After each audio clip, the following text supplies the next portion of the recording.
All right, well, we're going to start this webinar, and folks who are in the waiting room are going to be streaming in here.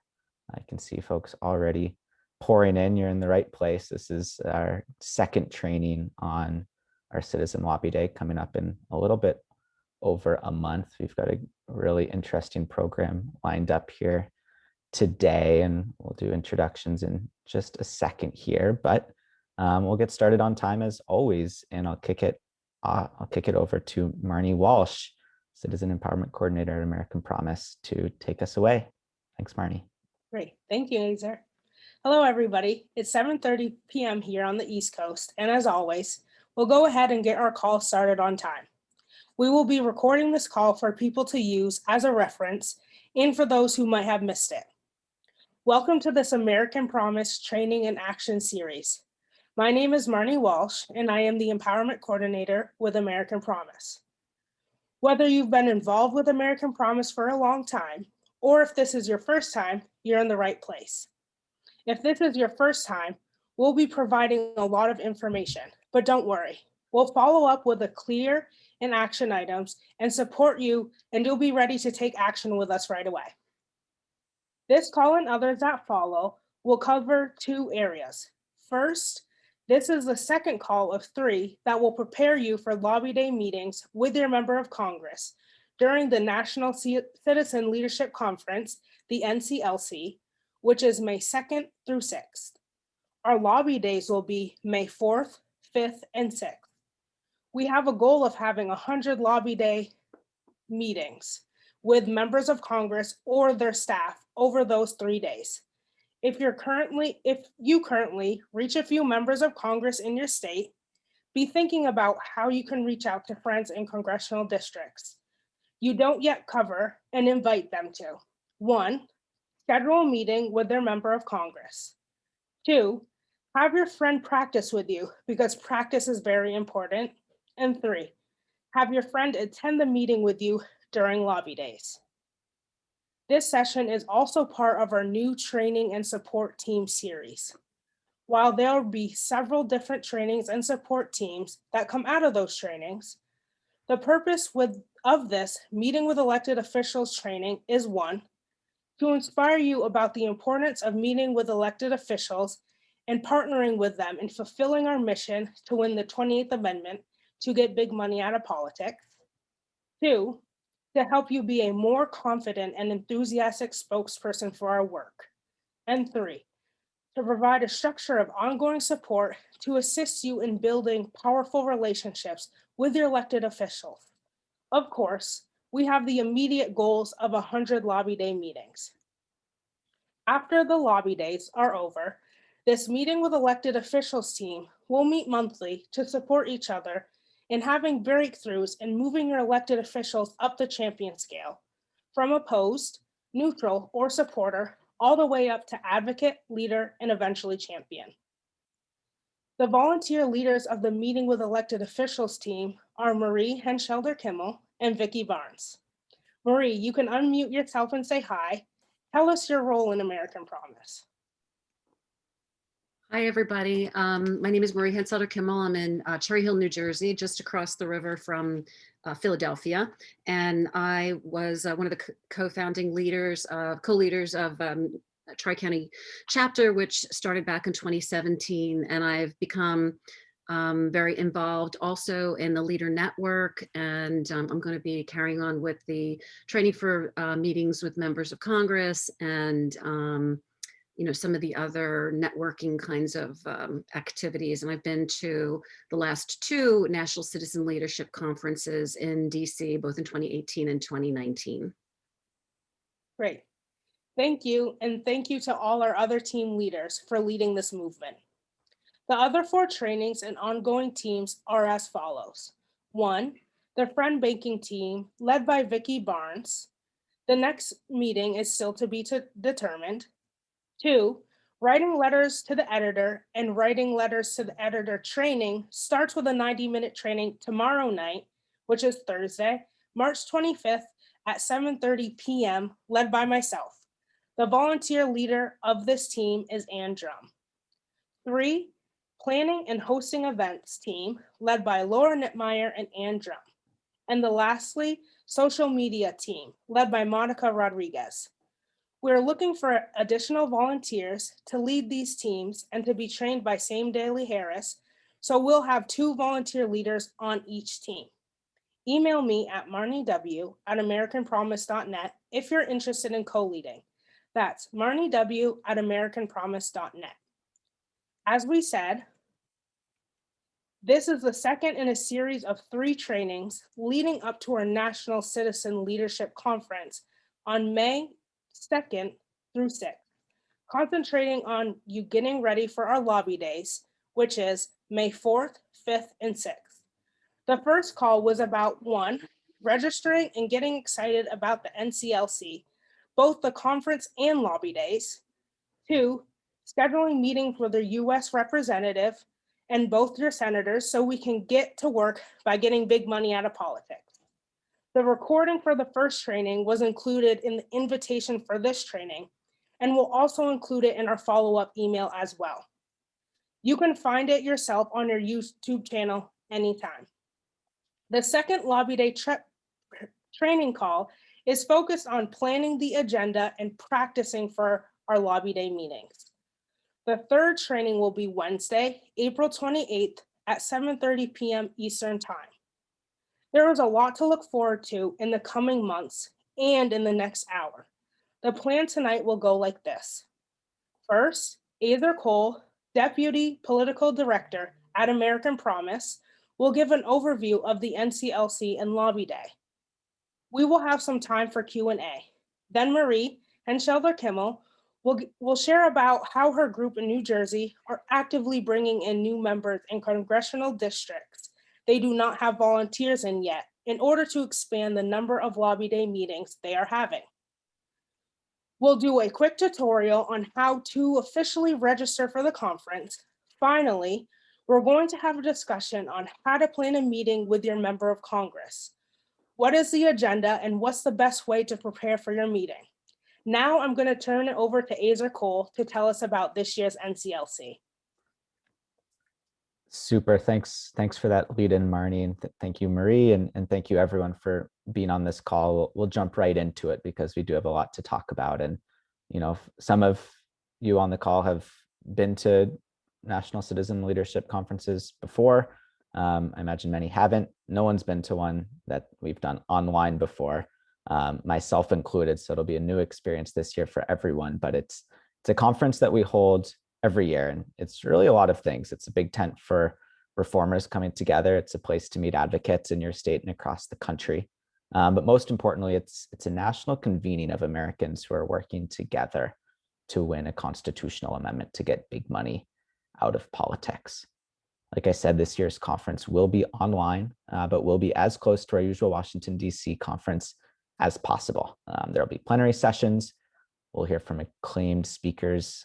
Confirmed already are folks like former Massachusetts Governor Deval Patrick, U.S. Congressman and Reform Champion Jamie Raskin, Harvard Professor Danielle Allen, former state senator and current candidate for Congressperson in Ohio, Nina Turner, also a member of our advisory council. And there will be breakout sessions, much like a typical conference in person, where we'll have rooms with guest speakers who are experts in their fields on topics like how to connect with community members to advance this amendment where you live, or how does a constitutional amendment fit into other reforms like ranked choice voting or fair districts or publicly funded elections. Topics like how do we talk about our issue in a way that's engaging for Democrats, independents, and Republicans. These plenary and breakout sessions all build towards my favorite part of the conference, the powerful finale, the citizen lobby days this year. In the past, we've had one day of action. This year, we've identified May 4th, May 5th, and May 6th as days to shoot for meetings with their members of Congress or their staff. And what is Citizen Lobby Day? Or in this case, days, though it's where Americans organized into teams meet directly with their members of Congress or their staff to advocate their support for a US constitutional amendment to get big money out of politics. As Marnie mentioned earlier, we do have an exciting goal this year of having 100 meetings with congressional offices. And remember that if you currently reach only a few members of Congress in your state, maybe your chapter represents one congressional district or two congressional district, you can be thinking still about how you can reach out to friends in other congressional districts to invite them to schedule a meeting with their member of Congress, still be able to practice with you and your chapter, because practice really is the name of the game here. And finally, attend these meetings with you and vice versa. It's a great way to expand your fingerprints and expand your impact. Really simply put, in a nutshell, that National Citizen Leadership Conference, and especially the lobby days associated with it, are really our most impactful events of the year. And I do hope everyone on this call participates and gets others to join them as well. We are going to walk through the official registration process. It doesn't take long at all. And this year, unlike past years, there's no plane ticket to Washington, D.C. needed, or no registration fee. It's completely free this year. I'll put the link in the chat here, and we'll revisit this in a second. But I would encourage everyone to register for the conference and for Citizen Lobby Days. And you'll see, if you follow that link, the clear distinction there. And over and over, it's something that participants in Lobby Day talk about how empowering and motivating these meetings with their elected officials are. And it's the same this year, even though meetings will be virtual. After you register for Lobby Day, Marnie or myself will actually reach out to you to see if you'd like to be a point person for fellow registrants in your area. That means that you're the person who schedules meetings with a congressional office. And we then connect folks. If you're in New Jersey, for example, and you're Marie and you're the point person for X, Y, and Z congressional offices, if someone from New Jersey registers for the conference, Marnie or myself says, hey, you should connect with Marie if you're not already connected, because she's the point person for X, Y, and Z meetings in your state that you should know about. We'll go through that coordination process between now and the conference, and we've already started putting those teams together. And next, training those teams is a big part of what our call last month is about, a big part of what this call tonight is about, and a big part of what our future calls in preparation for Lobby Day will be all about. So we'll talk a lot more about this process. And I should mention that now throughout the call, as you're listening and thinking of questions, please do use that Q&A function in the bottom center of your screen. And we'll have some time, the last, I'd imagine, 20 minutes of the call. I'm hoping to be pretty much all Q&A. I mentioned there will be some robust ones that come up, because we will be talking about some really interesting political current events and how they tie into our strategy when talking through specifically how to plan and execute powerful meetings with our members of Congress for Lobby Day.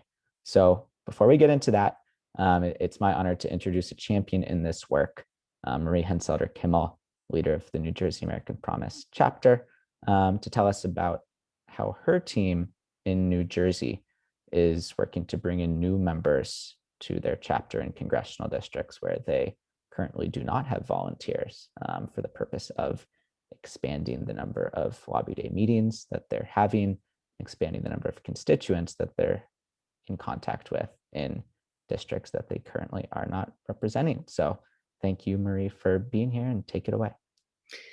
Hi, Azer. So we have a number of New Jersey members that have been able to travel to DC. And if I'm not mistaken, last National Citizen Leadership Conference, we had meetings with both of our senators' staff, and I believe it was 5 total meetings with our 12 congressional representatives. And this time we're aiming for, again, both senators and 8 of the 12. There the last two times, actually, we made appointments with one of the representatives. We didn't have a constituent for her district at that time, but we were able to meet. And now we hope to have a constituent for her district. And then there are two other districts that we are working on getting contacts, constituents for those districts to make it easier to make the appointments. But I want to actually talk about a congressperson who's not in our state, actually.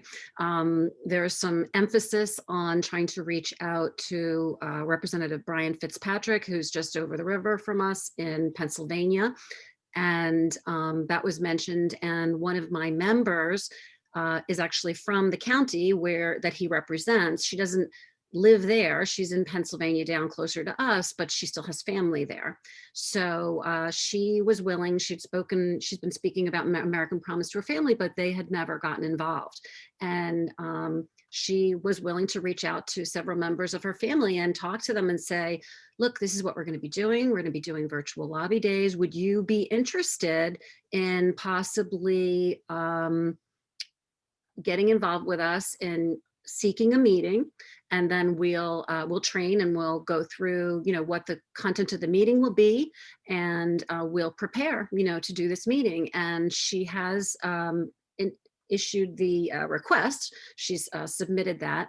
And I used Azer's guide for what to put, in terms of the request for the meeting. And she filled that out and has not received an answer back from the office yet, but we're planning on following up with a phone call this week if she doesn't hear anything back. My suggestion is that if you don't currently have a chapter member in a district that you really are, interested in meeting, try to see if anybody in your chapter, just ask everyone, gee, does anybody have somebody, a friend, a family member in such and such district, if you can think about it.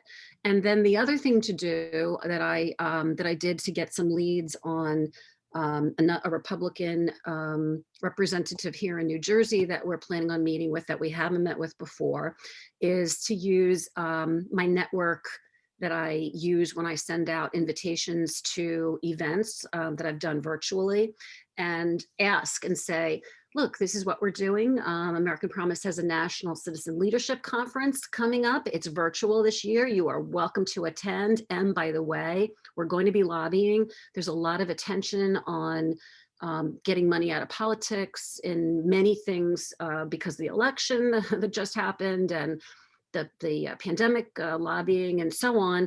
And a lot of people have interest in this. So we've had some pretty good response to just sending it out an email to, I've had good response sending out an email to a list and saying, look, this is coming up. If you're interested in possibly lobbying, let me know and tell me what congressional district you're in. And I'm going to be contacting you to talk to you about what we need to do to prepare ahead of time and how will we go about doing this. So that's another way that you can reach out to potentially find a contact in a congressional district that you haven't had contact with before.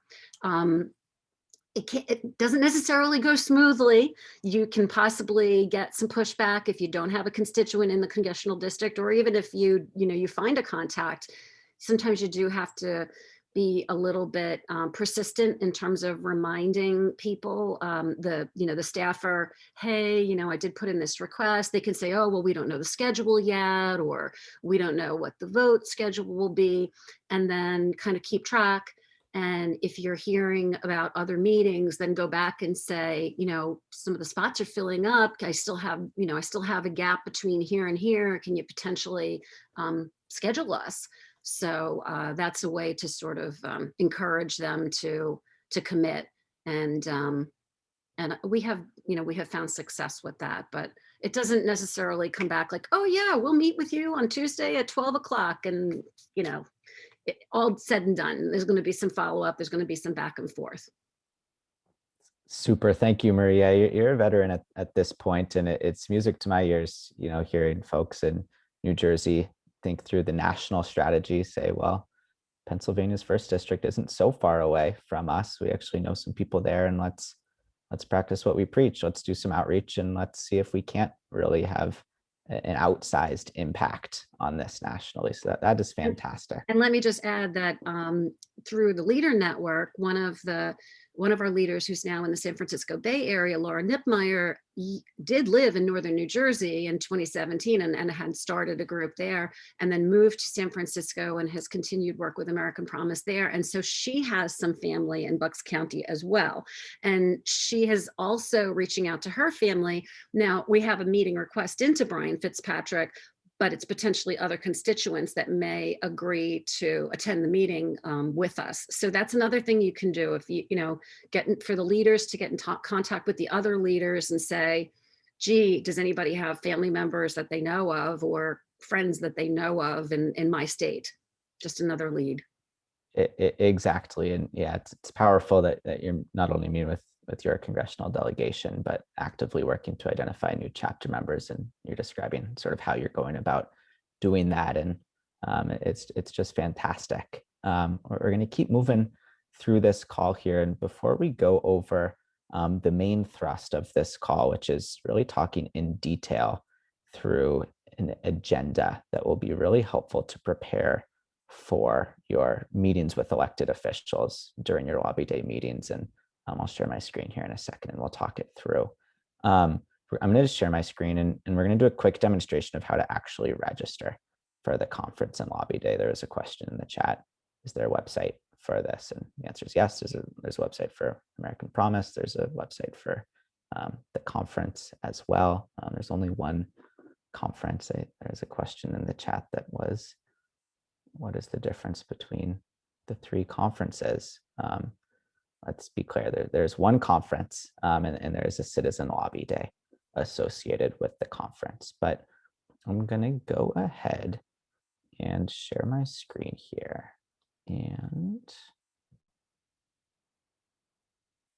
bear with me as we get this set up. Now you're looking at my crowded browser with all of my various tabs. And where we are is, let's go back a step. We're at American Promise's website, americanpromise.net. And I'm going to go up to the conference 2021 NCLC and Lobby Day. I'm going to skip this 50-second video of Jeff Clements here talking about the conference, American Promise President. I'm also going to skip the point where I subscribe to get the cartoon of the week in my mailbox, although I would recommend doing that if you haven't already. And I'm going to register for the NCLC and for Citizen Lobby Days. There is an option to register if you just want to be part of, the main stage plenaries and you want to listen to the breakout sessions and, meeting with your elected officials isn't your thing. That's fine. I'm going to strongly encourage everyone to be brave and make it their thing and flex that civic muscle of preparing for and training to have these meetings with your elected officials. So I'm just going to quickly do this myself. You can email me at azerc@americanpromise.net. And I really do want to just show the simplicity of this. And then we're actually going to walk through sort of the online interface of what this actually looks like. And don't send any hate mail to me. That's not my real address. And I'm going to say, yes, I want to lobby my rep. And no, I don't feel so comfortable setting up meetings. Maybe they'll connect me to a point person. You know what? I'll say, yes, I am. Maybe I can be the point person. And as a voter, I'm independent. I'm not in a chapter. I'm, coming to this from an outdoors perspective. And I'm going to identify as white or Caucasian. And I'm going to register for the event. And this is going to take me to this screen. And thank you for registering. And let's check out the virtual venue. As we said, it's an online conference this year. A lot of this user experience will be through Brand Live, which is a platform that will be hosting a lot of the conference information and will be full of really useful information that we'll be talking about on this call and will be useful just to be familiar with the interface. And what we're talking about specifically is Citizen Lobby Days. So I'm going to click on this, learn more about Citizen Lobby Days button. And we're going to talk through this in-depth training, but I did want to start just by showing a 2-minute video. And Marnie and Marie, you'll have to tell me if the sound for this video is audible with my headphones in. If it's not, I'm going to take my headphones out. But this is Ben Cohen, who many of you will recognize from Ben and Jerry's Ice Cream. And this is him speaking after the bulk of our congressional meetings last year in Washington, D.C. And tell me if you can hear this, you guys. Yes or no? Okay, well, I'm gonna take. Yes, but slow. And I think this will make it audible for you.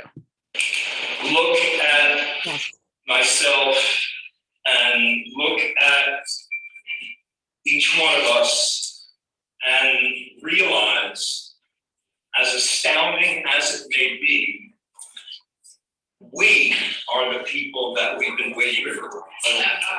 We are the people that are going to make it happen. Regular, everyday, ordinary people that have the passion and the commitment and the stick-to-itiveness to keep working on this year after year. And we're seeing, more and more success. How many states is it? 19 now?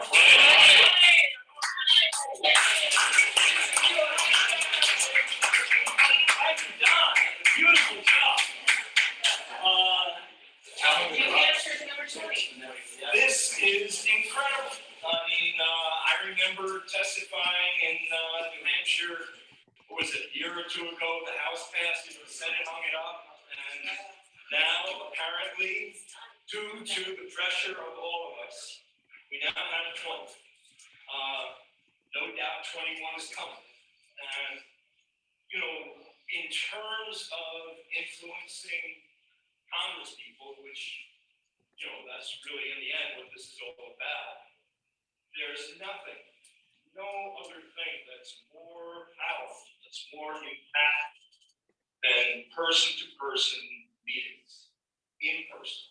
And that's what you guys have just done. So, we all do the bits that we can do, and it all comes together. Outside pressure, letters to the editor, in-person meetings, phone calls, emails to them.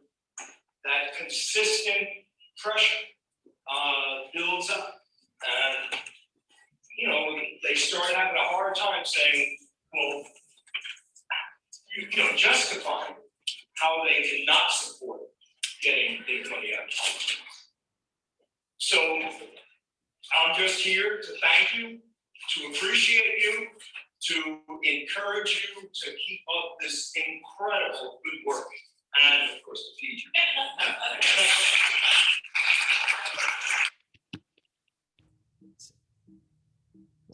Super. Well, that was Ben Cohen last year speaking, and I wanted to flag two things. One was he said that New Hampshire had just become the 20th state at the time. This was October of 2019. They passed a statewide legislative resolution in favor of this amendment, which was very exciting. Since then, Alaska has passed a statewide ballot initiative with a small part of it, but significant part of it, officially putting Alaska in favor of this amendment as the 21st state. And just a couple of months ago, the Virginia state legislature, I'll give a big shout out to the Virginia chapter of American Promise, passed a commemorating resolution supporting efforts for this constitutional amendment, commending the efforts of the Virginia chapter of American Promise, making it the 20th state to pass some sort of statewide declaration of this nature. The second thing I'll point out is we had free ice cream at this event, and you've never seen so many congressional staffers lined up, and it was very obnoxious.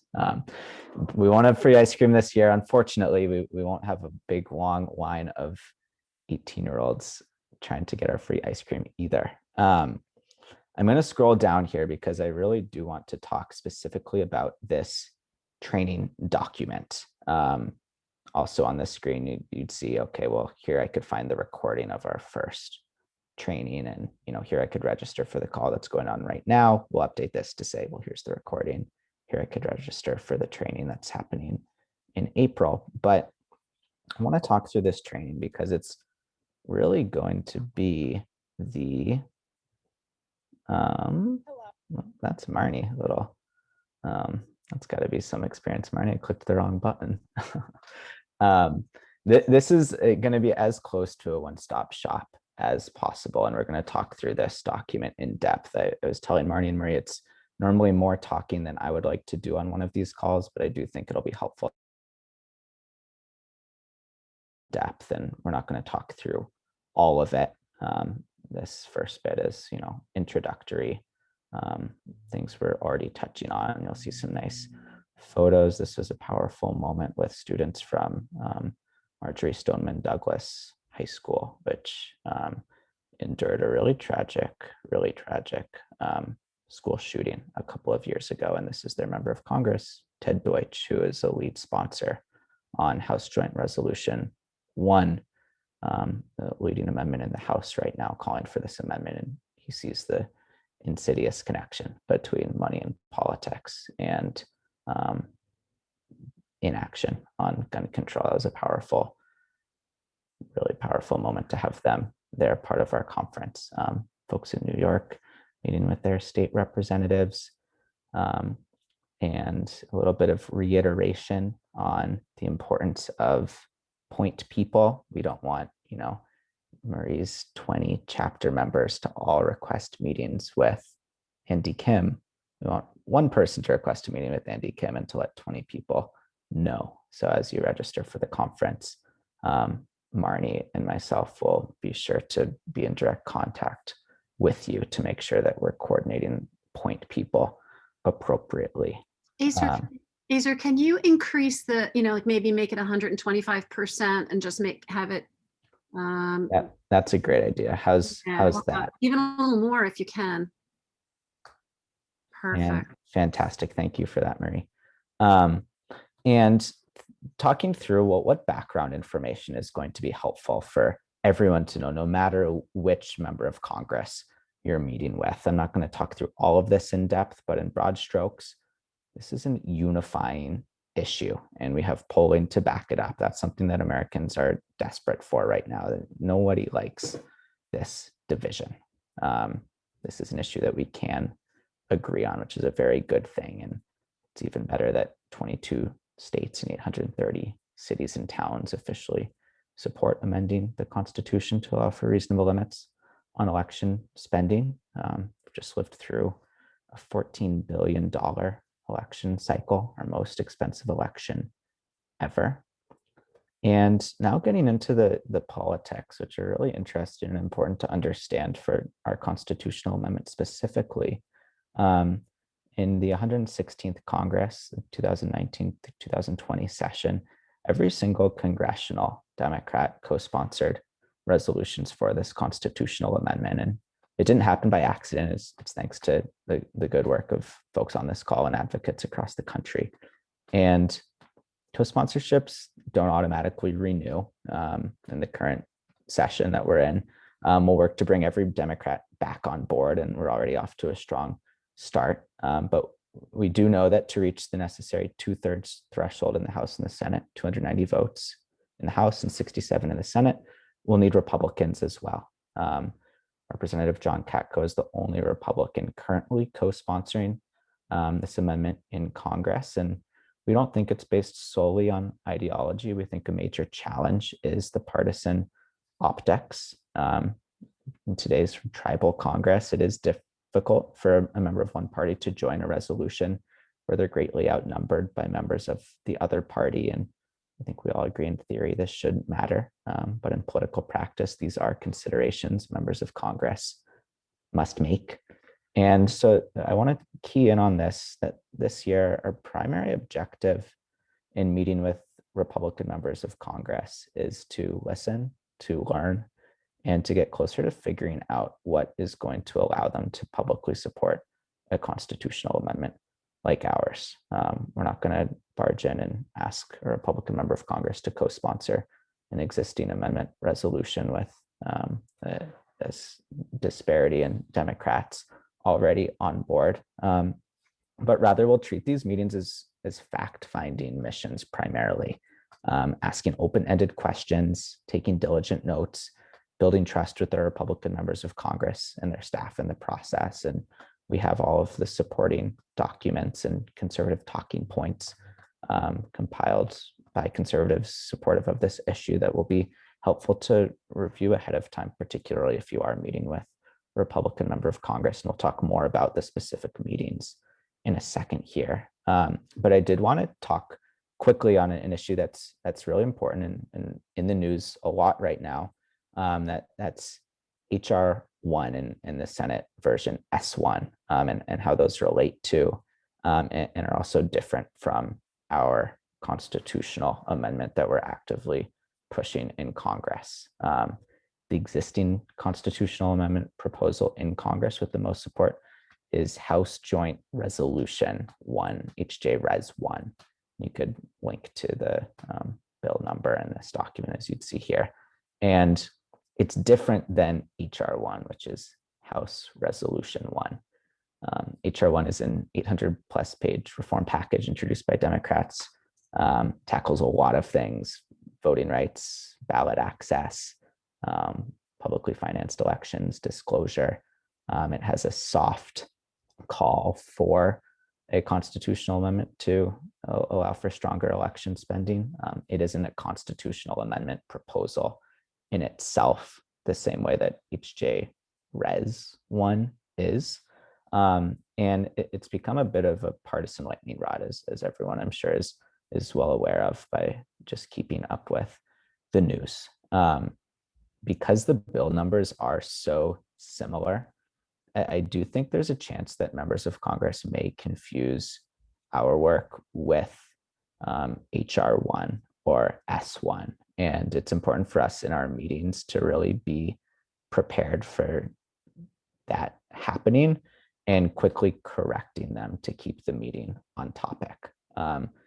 By extension, there are many folks in the reform world right now who are guns blazing, going in, advocating for HR 1 and advocating for S1. And at American Promise, we're staying laser focusing on resolutions like House Joint Resolution 1, resolutions that explicitly call for the constitutional amendment that we're talking about and don't have so much partisan sort of energy around them right now, which would make it really hard to build the type of cross-partisan political power that we are working towards. We'll keep going through here, and I'm not going to talk through all of this because I want to make sure we have a lot of time for questions at the end of this. But some broad points to really keep in mind in your congressional meetings as you're preparing is, to think, well, what is the purpose of me being in a meeting with my member of Congress? Why is this something that is interesting to me? And we'll talk through the specific agenda here in a second, but in broad strokes, what is my purpose? We always talk about, this is my story of self. This is why I care about getting money out of politics. And, it's always important and valuable to be informed and to have a good sense of who you're meeting with and what issues might be most important to them. And this is something that Sam Daly Harris, who many of you on the call know and who trains American Promise, preaches all the time. A gratefulness to bring in to meetings with you. We always recommend thanking a member of Congress for something they've done, whether it's big or small. Really, politics is about relationship building, and effective citizen advocacy is about relationship building. And as we look at this sample meeting outline, you'll see some of what we just talked through. But, say we're 5 people in New Jersey who have just scheduled a meeting with Donald Norcross or Andy Kim. I'm the point person, and I'm going to quickly introduce myself and allow my team members to quickly introduce themselves, where they're from, what motivates them to get money out of politics. We're going to keep this very short. We're going to identify a team member to genuinely thank our member of Congress for something that they've done. We're going to assign one person to really maybe tell a more extended 1 or 2 minute personal story. My name is Azer Cole. I'm from Burlington, New Jersey, and I care about money in politics because my health insurance is prohibitively expensive, and I see a direct relation between pharmaceutical companies and the health insurance companies driving up costs. And I think this is the root cause. I'm going to talk about that in my personal story, sort of my reason why. The really important component of these meetings and these sort of practice outlines are things that we'll do role plays on in future calls to really give you a sense of what these can look like in the past. And maybe we'll even share past examples of some of these, but really asking open-ended questions. And we're not going into these meetings trying to be in, immediate heated debates with, members of Congress, many of whom are legal scholars and, expert debaters. We're asking open-ended questions to really get them talking, really learn what makes them tick and where their mind is already when it comes to, answering, well, what does drain the swamp mean to me? We just lived through a $14 billion election season. What do you think the role of money in politics should be? Is this working as intended? And you'll see we've got a couple example questions, which in your lobby day prep teams will be good to really think through. Okay, well, this one makes sense to us. This one really resonates. This one we don't think is so interesting. It's up to you, but this is hopefully a helpful document. And you ask your member of Congress an open-ended question, you hear from them, and next we really work to clarify our issue in their words. So if I say, well, we just went through a $14 billion election. Can you talk about the role of money in politics and what you see working or not working? And I say, well, yeah, it's more expensive this year than it was last year. And I have to spend more time fundraising this year than I did, last year. Seems like an escalating cycle. I'm not sure where it ends. We're going to clarify our issue by saying, well, if we win this amendment that we're trying to win, there will be less of a need to fundraise. There will be more of an ability to reasonably limit money spent in our elections. And we think it's going to directly make your life as a legislator easy. I don't know what they'll say, and I don't know what you'll say, but this section really goes into detail of how you might successfully clarify our issue sort of in the context of their answers. We've got some specific talking points here for Democrats, some specific talking points here for Republicans. One of the real frames that we're finding is useful is to talk really the frame of the outside money coming in and playing big roles in local elections, where a state legislative race might have $1 million spent from super PACs that aren't locals in the state, don't really represent local interests. There might be development interests, or might be energy interests, or whatever. Whatever they're doing, they're probably putting a bunch of mailers on everyone's doorsteps and taking up a bunch of TV space and pricing out local competition. This, a constitutional limit to restore state legislators' ability to make rules relative to money in elections and governance that work for their state. What they do with this power is up to them. It's an effective argument we're finding with conservatives in general and throughout, just emphasizing the need that this is where we will really get interesting insight into the psyche of our members of Congress around this issue, which again is the primary mission for these tougher meetings with Republican members of Congress.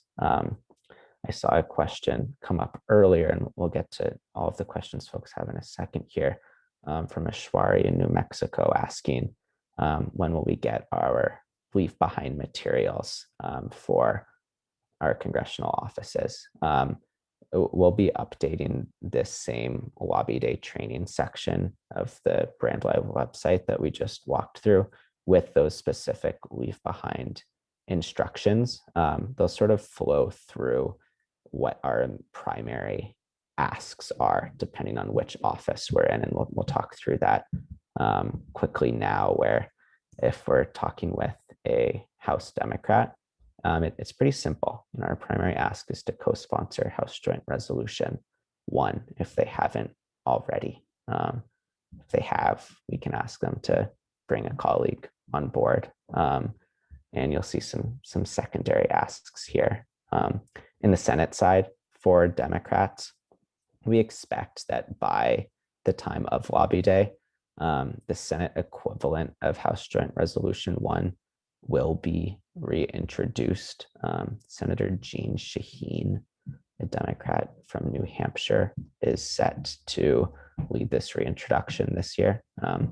Last session, it was Senator Tom Udall in New Mexico, who has since retired. So that'll be our primary ask for Senate Democrats. On the House Republican side and on the Senate Republican side, our asks will be the same. And we'll be asking for feedback on sample draft language that American Promise has put together, the result of our writing the 28th Amendment project.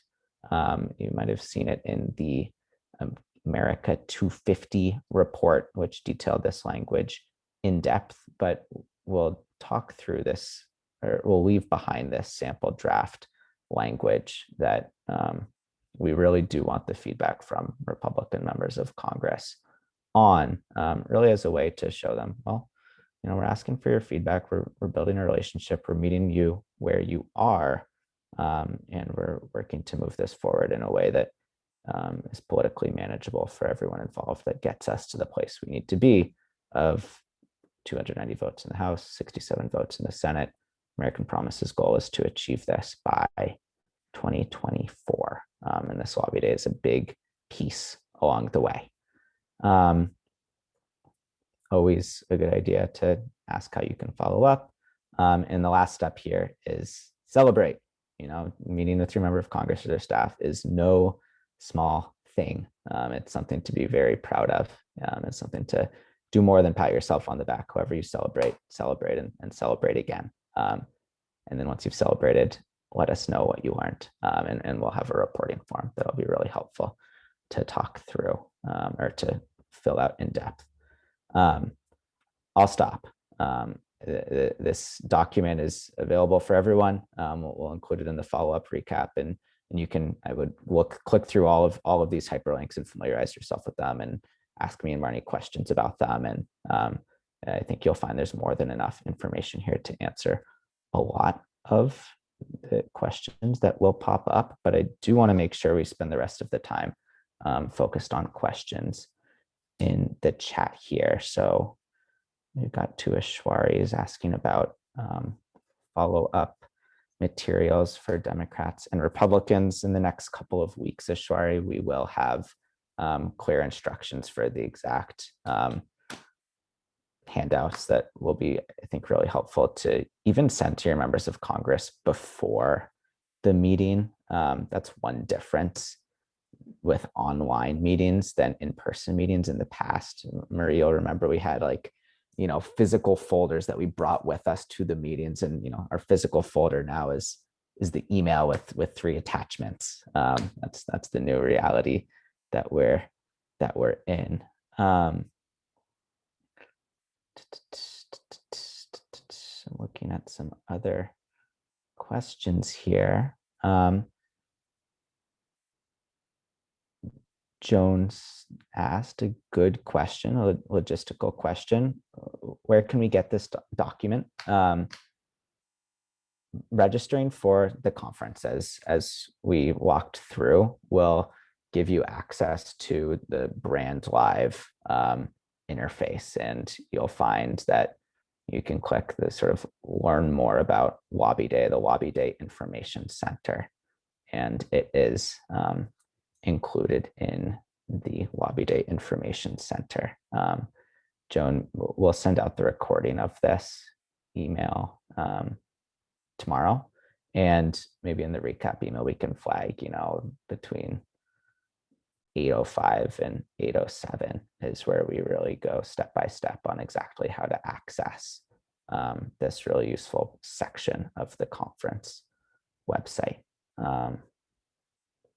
Super. A couple other questions here that I think we've pretty much gotten to. Yes. Marie, Marnie, is there anything that I'm missing here that immediately comes to mind that would be useful to relay to folks? And please do. You might want to, I answered it in text, but David asked a good question about the language and what does it accomplish? Why, what was the question? What's the effect of passing a joint resolution? Does it bind anyone to do anything? If so, what specifically will this accomplish? That is a great question, and thank you for being on the ball answering these questions. I wasn't looking at those questions, so yes. What is the effect of passing a joint resolution? Well, there's a wonky side to this answer. Constitutional amendment proposals in Congress, I don't know the exact reason, are joint resolutions as opposed to a House resolution or a Senate resolution. But does it bind anyone to do anything? And if so, what specifically will this accomplish? Is a great question. A constitutional amendment is not a law. A constitutional amendment is the most foundational framework that we possibly can have in the United States democracy. We have 27 amendments and a 28th amendment saying Congress and the states may set reasonable limits on money spent in elections and can set distinctions between a person and a group of people, like a corporation or a union or a nonprofit. Doesn't bind anyone to anything per se, but creates the framework for Congress and the states to say, well, we actually think we should set a distinction between the limits a person and a corporation can spend in politics. And the state of Montana might say, we had for over 100 years really strong state-specific anti-corruption laws that Supreme Court cases like Buckley versus Vallejo and Citizens United versus FEC deemed unconstitutional. And we're going to reinstate our absolute ban on corporate contributions in our state elections. The constitutional amendment doesn't bind them to do this, but it allows the state of Montana, for example, to have this decision-making power, and for the people of Montana to have this advocacy wide open for them in meeting with their legislators to discuss how to limit money's political influence. Deb Allen asks a great question. Marie answered it perfectly. How far out do we start arranging these meetings? Start now, the earlier the better. I think that's exactly right. In my mind, a sort of sweet spot to begin is about a month out. You'll be in really good shape. And as Marie alluded to, you probably won't hear back right away.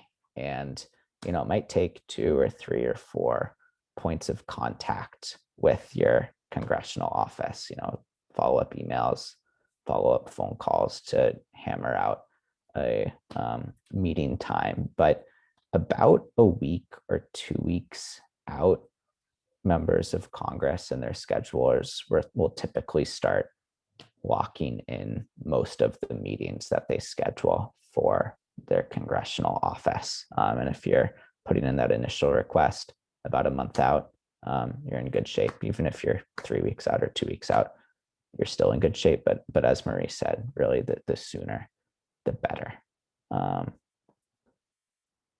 Let's see, we've got some other question here.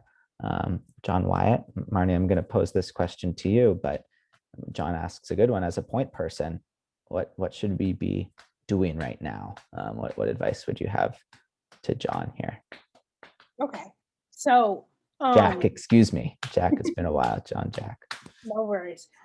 So hopefully you've received an email from me. So if you confirm that you're a point person, I will send an email CCing yourself and people who've registered for the conference. So people in your state can reach out to you and identify you as their point person. And then you can communicate with them in terms of like the next steps and in setting up your meeting with your member of Congress. Azer, is there anything else I should No, add? I think that's exactly right. Jack, if you're the point person for, X number of meetings in Michigan, get that meeting request in. And Marnie and my job will be to connect Michiganders with you as they register for the conference, but having that meeting request in earlier rather than later will be helpful.